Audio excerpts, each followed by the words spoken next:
Abu Hurayra, İmam Bukhari, Muslim rivayet kılgan muttafaq aley hadiste aytat, egerde sizler korozunu kıykırgan uğa turgan bolsoңор deyt, anda Kuday Taala'nın fazilet ayköldigini suragıla deyt.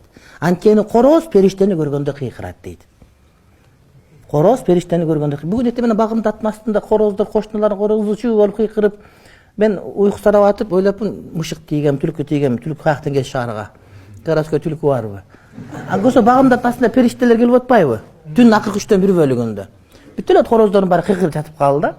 Анан бүгүн окуп атынан эсиме түшүп кетти. Бул кайсыл убак болчу? Бул деген жанагы дуа кабыл боло турган убакыт.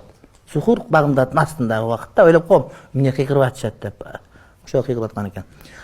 Анткени периштени көрдү. Ошон үчүн короз кыйкырып аткан болсо, дайыма кол көтөрүп Кудай Таала мага ушундай насип кыл деп, ар неке эмне тилей турган болсо сурап калсаң жакшы болот. Дуа кабыл боло турган убакыт деген сөз.